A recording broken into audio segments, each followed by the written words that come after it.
Olá, queridos alunos, sejam todos muito bem-vindos ao nosso canal. Hoje nós vamos entrevistar o professor Marco Aurélio, que é professor titular da UFMS, doutor em História Social pela USP e cofundador do Circuito do Imigrante. Professor Marco Aurélio, seja muito bem-vindo e nós agradecemos imensamente o fato do senhor ter aceitado o nosso convite. Muito obrigado, muito bom dia a todos que nos escutam e nos assistem. Eu agradeço imensamente a lembrança, o convite para participar aqui. Estou inteiramente à disposição, professora Joyce, e espero dar as minhas contribuições que sejam possíveis.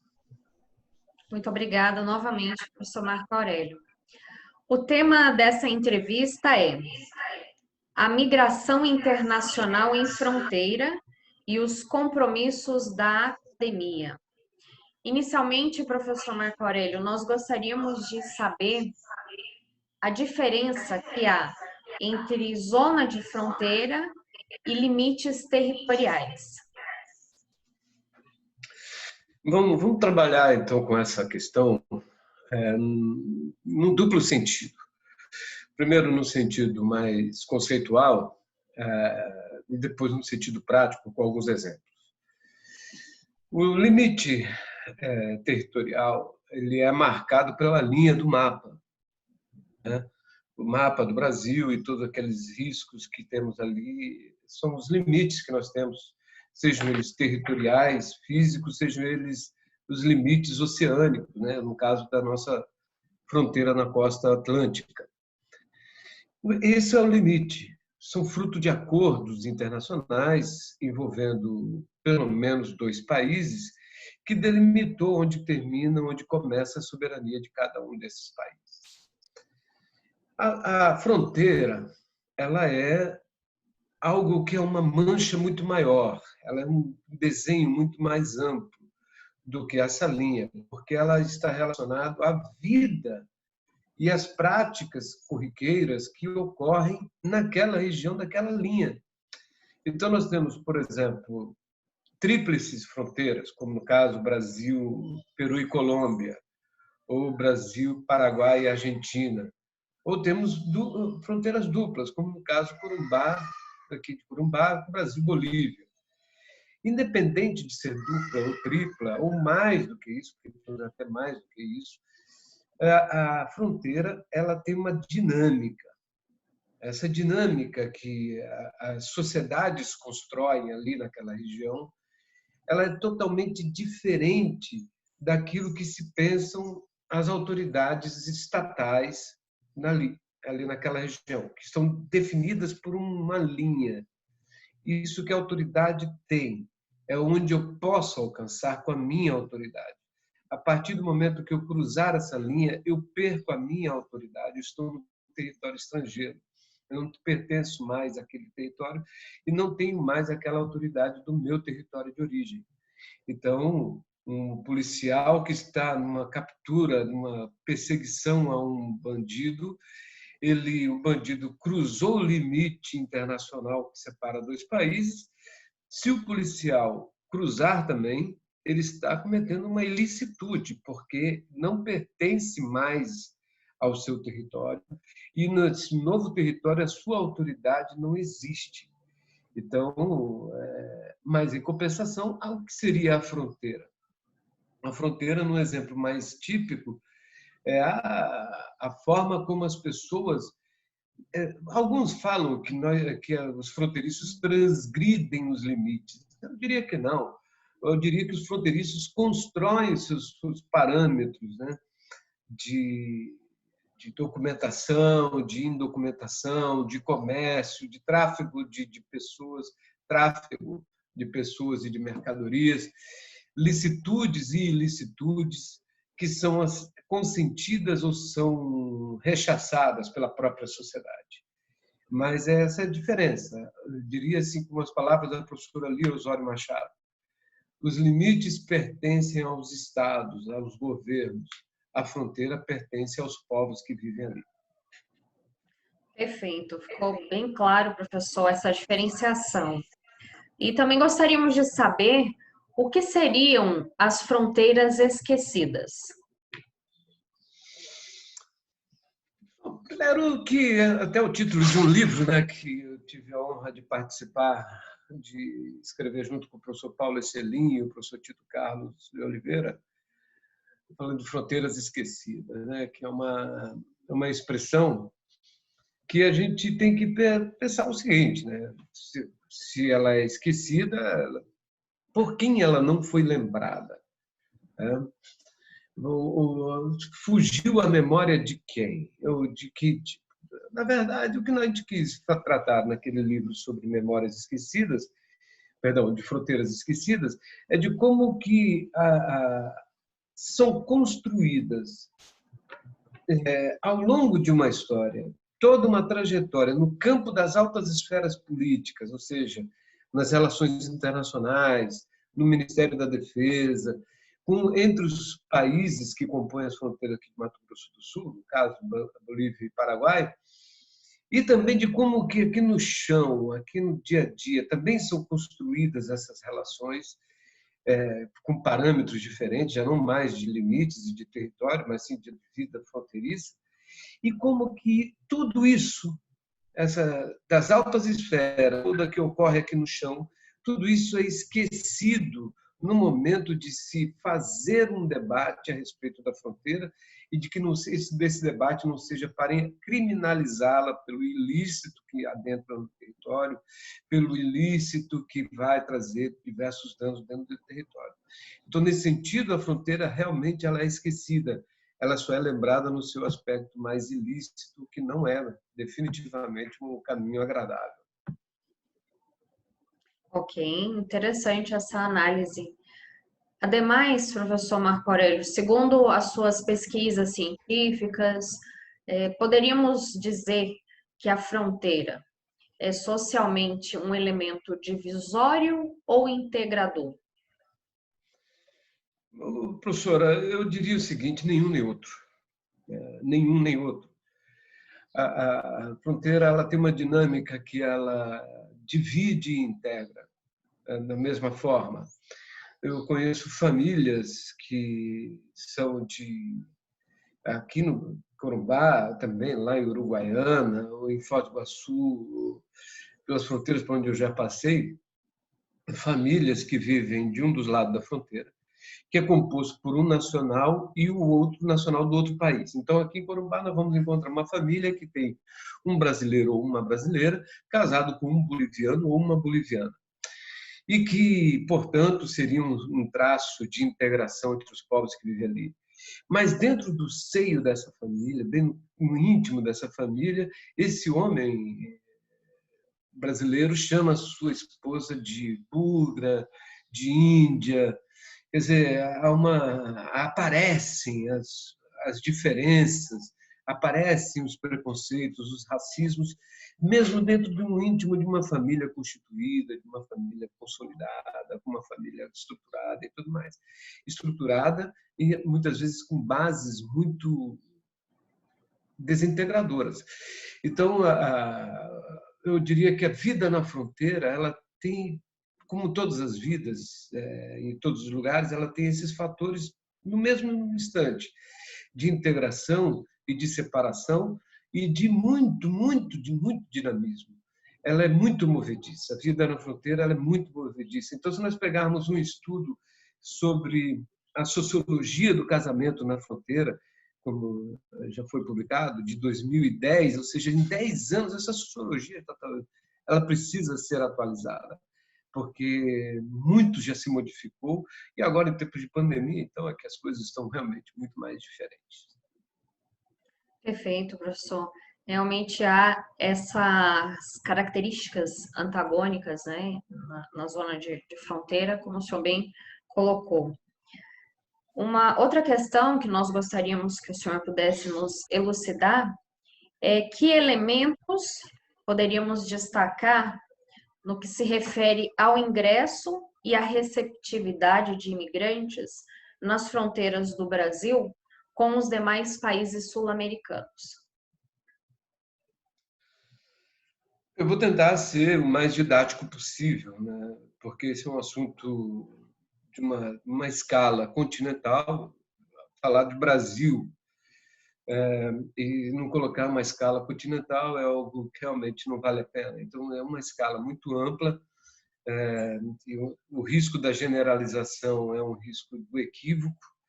Então, eu tentarei aqui, de uma forma, mostrar como que pode ser tão vivo e tão paradoxal o ambiente fronteiriço no que diz respeito à questão migratória e às relações do Brasil com seus vizinhos.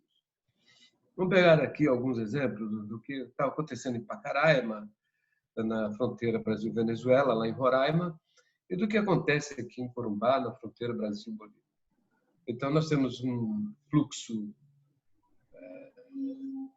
calculado, impensado há 10 anos atrás, de venezuelanos entrando no Brasil, por aquela fronteira, e que impacta na vida das pessoas de Pacaraima e de Boa Vista também, de uma forma sem precedentes na história recente do Brasil.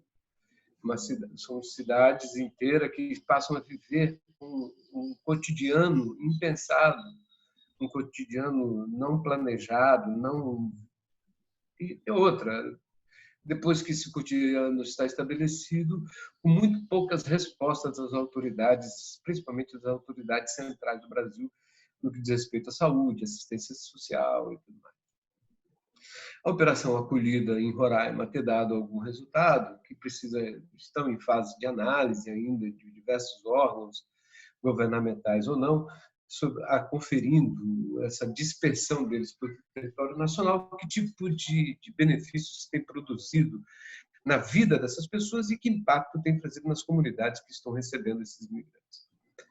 Muito bem, então nós temos em Pacaraima e em Roraima um volume de imigrantes do próprio continente, vizinhos ao Brasil, né, fronteiriços ao Brasil, um volume muito impactante, uma região muito distante dos grandes centros do país, do centro decisório do país, ou seja, o Sudeste mais o DF, e que tem tido uma ação direta, principalmente do Ministério da Defesa, no sentido da operação acolhida e sua dispersão pelo território nacional.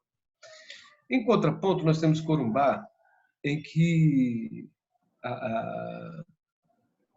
o fluxo migratório ele é histórico, ele não é recente. Aqui é uma porta de entrada terrestre no Brasil que, durante boa parte, até 2010, com a chegada dos haitianos, era a principal porta de entrada terrestre no Brasil, maior do que Foz do Iguaçu, e que um fluxo de bolivianos em direção a São Paulo, principalmente São Paulo, um fluxo consolidado há mais de 30 anos que passa por aqui, e que também nossos estudos indicam desde 2000, do ano 2000, uma variedade de nacionalidades passando por aqui impressionante. Nós estamos aqui como migrantes, não como turistas, turista não conta, como migrantes. Nós temos aí em torno de, oscilando de 20 a 25 nacionalidades migrando pelo Brasil, migrantes como apátridas, como refugiados ou como imigrantes, que passam por aqui e fazem muito pouco uso, ou faziam muito pouco uso de equipamentos urbanos para causar um mínimo de impacto aqui, porque eles têm outras estratégias. Então, lá no posto de controle migratório da Polícia Federal, no limite Brasil-Bolívia, dali talvez para a rodoviária, quando não embarcavam nos ônibus dentro da própria Bolívia. Então, isso era muito calculado, muito diluído, e as pessoas aqui na cidade nem notavam esse fluxo em direção a São Paulo, em direção a outras cidades. As pessoas nem percebiam esse volume de 80, 90 mil por ano de ida, e mais os 50, 60 mil de volta. Então, são números muito grandes para uma cidade de 100 mil habitantes, mas não são percebidos, não eram percebidos. A partir de 2018, essa realidade ganhou um adendo, que foi a vinda de haitianos que muitos deles migrando para o Brasil em 2018, vindo do Chile, muitos deles retornando para o Brasil também vindo do Chile, e outros deles vindo para o Brasil pela primeira vez, mas não pelo Chile, vindo pelo Peru, Bolívia, até chegar aqui. Esse foi um volume que a cidade, assim como Pacaraima, não estava preparada, não tinha a menor noção do que poderia acontecer, gerou um tipo de gargalo administrativo naquele período, que ocasionou uma retenção de um público haitiano aqui, de uma forma também impensada, numa época de inverno como essa que estamos vivendo, com temperaturas muito baixas, pessoas dormindo na rodoviária, ferroviária. Estivemos à beira de um caos administrativo e social na cidade. E que, com o passar do tempo, isso foi diluído, isso foi administrativamente resolvido na Polícia Federal, que deu vazão, que deu um fluxo que impediu novas retenções de haitianos aqui em Corumbá. Onde que está o ponto de comparação que eu quero fazer? O que eu quero dizer é o seguinte: nós temos, então, Pacaraima em 2017 para 2018, nós tivemos 2018, nós tivemos um episódio em que alguém havia dito de que venezuelanos haviam assaltado um supermercado e que gerou uma mobilização de parcela dos habitantes de Pacaraima e que estariam empurrando os venezuelanos, também à beira de um caos de violência, à beira de um colapso, se é que aquilo já não foi o colapso, empurrando os venezuelanos de volta para o seu território. A vida fronteiriça ela tem disso também. Ela também tem desses episódios de xenofobia, também tem esses episódios de intransigência, também tem esses episódios de... Enquanto que em Corumbá, administrativamente, as respostas não vinham, mas socialmente foram dadas. Então, nós tivemos casos de famílias que abriram suas portas de suas casas para acolher haitianos em 2018. Tivemos casos de hotéis que abriram as suas portas e baixaram os preços de mais de 70% do valor da diária para poder abrigar esses haitianos. Foram feitos mutirões para alimentar esses haitianos. A sociedade civil, uma parte dessa sociedade civil, de fato, deu uma resposta que a administração pública não conseguiu dar. Seja ela no campo federal, estadual, municipal, não conseguiram dar uma resposta para aquele volume que estava aqui na cidade. Algo que eu particularmente calculo perto de 500 haitianos aqui represados por medidas administrativas da Polícia Federal nos meses de junho e julho de 2018. Então, veja, é difícil passar uma régua e nivelar o que aconteceu em Pacaraima e Corumbá. O que aconteceu em Pacaraima e Corumbá são distintas formas de reagir a distintos fluxos de imigrantes. É quase que impossível nós trazermos aqui uma resposta que falamos assim: o jeito brasileiro de se relacionar é dessa forma. As fronteiras brasileiras se relacionam dessa maneira, porque elas são muito peculiares, cada fronteira. E tem outra, está falando com um vizinho, já imaginaram? Vamos supor uma resposta corumbaense, a mesma forma que Pacaraima deu. Se em Pacaraima eles estavam empurrando os migrantes de volta para o seu país de origem, aqui nós estaríamos empurrando haitianos para a Bolívia, e o Haiti está a milhares de quilômetros de distância daqui. Então, vejam como são complexas e muito difíceis as reações, como ocorreu, por exemplo, em Brasileia, no Acre, também, com os haitianos, de 2010 para frente, um volume muito maior do que aqui, que levou à formação de acampamentos, que levou à formação de barracas, ocupações de praças para poder abrigar esse público. Corumbá não chegou a esse nível. Ok. Realmente, professor, nós observamos que em cada fronteira tem as suas peculiaridades e reage de maneiras bastante distintas quando se trata dessa receptividade ou dessa acolhida ao migrante. E É. diante do momento, do cenário atual da pandemia, quais têm sido, ou quais serão, né, nesse pós-pandemia também, os principais desafios nessa temática da migração internacional? Eu estou convencido de algumas coisas a respeito da pandemia, outras estou com muitas dúvidas. Onde estou convencido? De que ela trará mudanças, isso é uma coisa consensual. Nada será como antes, né? Mas ela não apenas altera, ela também revela e potencializa problemas que estavam ocultos, ou que não estavam às vistas das pessoas. Seja os problemas estruturais de uma sociedade que prefere não crer, prefere não temer, uma parcela da sociedade prefere não temer os efeitos de uma pandemia dessa, sejam nas medidas administrativas junto a esse público migratório. Então, nós temos verificado que muitas coisas estão em pleno impasse. Muitas coisas estão em pleno impasse com a pandemia, mas uma delas, no que diz respeito ao fluxo migratório, são os países de passagem. Eu vou dar um exemplo aqui dos países de passagem.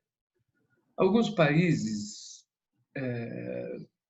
nos fluxos internacionais que estão aí há muito tempo, já estão há um bom tempo estabelecidos, como no caso dos haitianos, alguns países se especializaram em ser de passagem.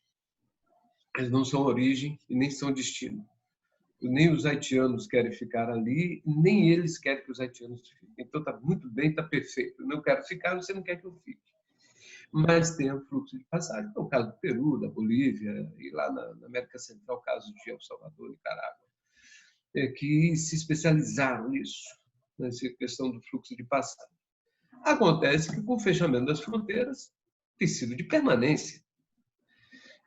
Então, essa permanência, muitas vezes, ela é potencializada pela indocumentação desses grupos. Porque um dos acordos tácitos é de que essas pessoas são livre trânsito, vaza, pode passar por aí que tranquilo, de forma indocumentada, portanto, mais sujeito a alguns tipos de golpes de todo tipo. E agora eles estão indocumentados e permanecendo nesses países. Quer dizer, eu tenho notícia de estudiosos que estão trabalhando com o fluxo de venezuelanos e haitianos que estão em direção ao Brasil, que estão retidos pelo fechamento das fronteiras no Peru e na Bolívia, que tem precarizado. Mais ainda, porque se os recursos começam a escassear, não há como arrumar uma fonte de renda, uma vez que a crise global também ela se acentua com a pandemia. Então, são situações muito complicadas. No pós-pandemia, eu estou entre aqueles que acreditam que algumas coisas podem piorar, né, no fluxo migratório.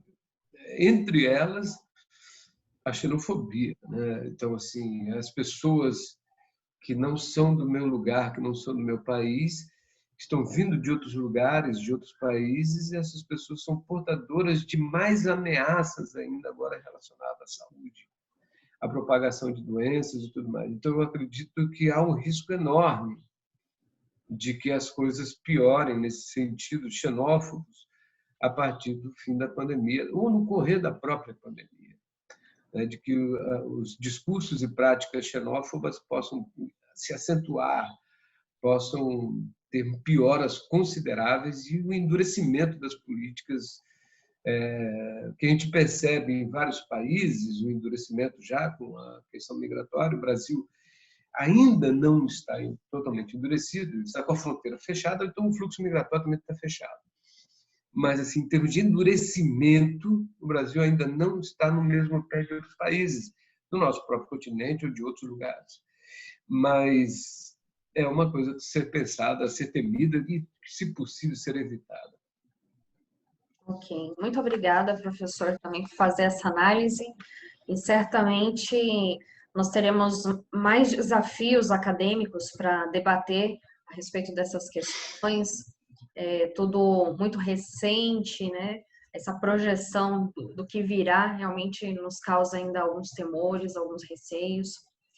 E falando desse aspecto bem acadêmico, gostaríamos de pontuar, sabendo que o senhor é professor titular, né, na UFMS, justamente do programa do mestrado em estudos fronteiriços, aí na unidade do CEPAM, em Corumbá.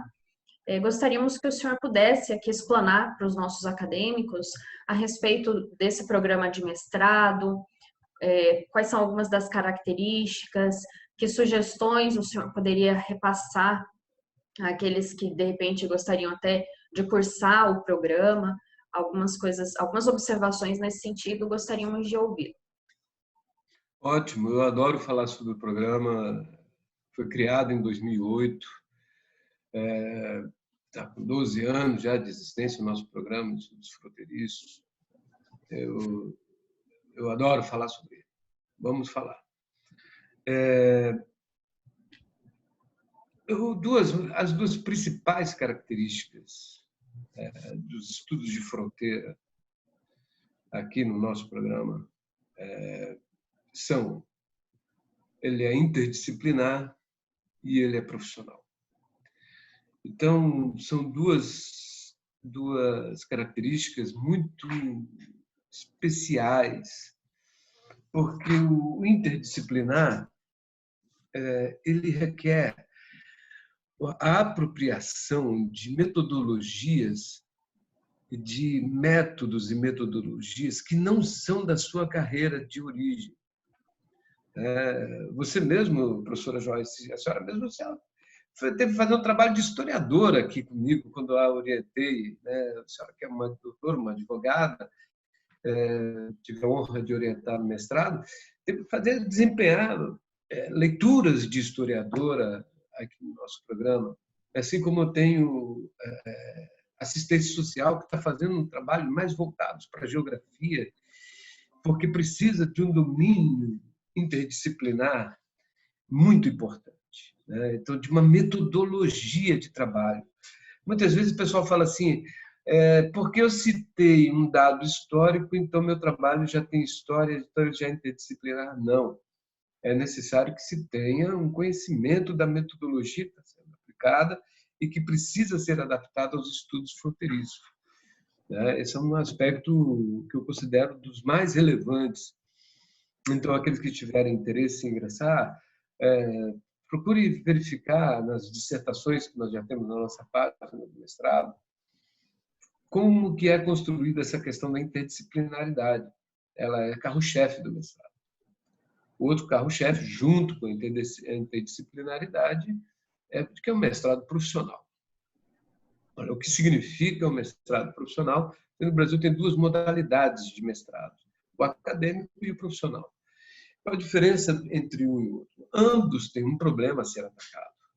Ambos têm um problema que precisa ser atacado com profundidade. Então, o mestrado profissional ele não é um mestrado mais superficial do que o acadêmico, absolutamente. Ele precisa também ganhar em profundidade, precisa entender uma realidade que está ao entorno desse problema que vai ser atacado. E ele diferencia onde? Ele diferencia no ambiente profissional, ou seja, de como que podemos interferir nesse problema, buscando dar a ele uma solução, né? Então, nós aplicamos uma solução, nós aplicamos uma proposta de solução, aplicamos a exaustão até encontrar a sua eficácia e sua eficiência. Então, são dois aspectos que a gente tem buscado valorizar muito aqui no nosso programa, porque assim a gente dá um alcance social ao nosso mestrado que é sair dessas muralhas acadêmicas, famosas muralhas acadêmicas, sair delas, ir arejar nossos estudos, onde a coisa acontece, onde a coisa de fato se sucede, onde nós podemos de fato dar alguma contribuição. Então, para aqueles que têm interesse nos estudos fronteiriços, pode pegar meus contatos com a professora Joyce, estou à disposição, mas tenho sempre em mente a questão da interdisciplinaridade e do mestrado ser profissional para a gente construir esses projetos de pesquisa. Excelente, professor Marco Aurélio. Ficamos muito agradecidos por todos esses esclarecimentos, esses encorajamentos também aos alunos possam despertar esse interesse pela interdisciplinariedade. Realmente, depois que eu participei do programa, percebi o quão frutífero é nós dialogarmos com as outras ciências, o mesmo assunto receber diversos olhares do saber, é algo que engrandece ainda mais.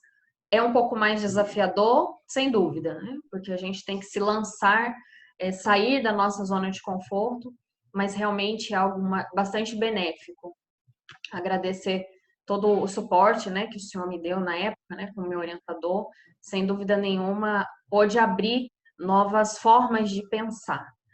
E, novamente, gostaríamos de agradecê-lo pela disponibilidade do seu tempo, de estar aqui conosco, dividir com os acadêmicos essas informações que são certamente muito valiosas, tanto antes da pandemia, quanto agora e até depois, no pós-pandemia. Sem dúvida, nós queremos refletir nessa temática, né, da migração internacional, porque é algo, sem dúvida, muito importante, muito interessante, principalmente tendo em conta que o nosso país tem as suas proporções continentais.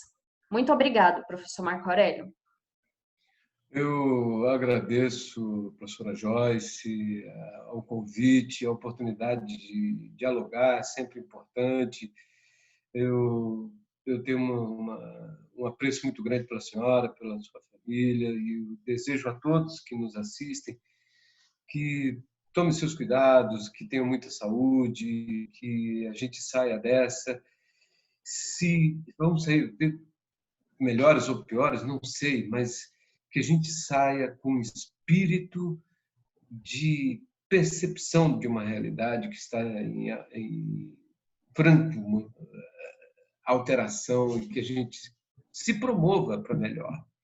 Agradeço bastante, desejo a todos saúde, desejo a todos muito sucesso na vida.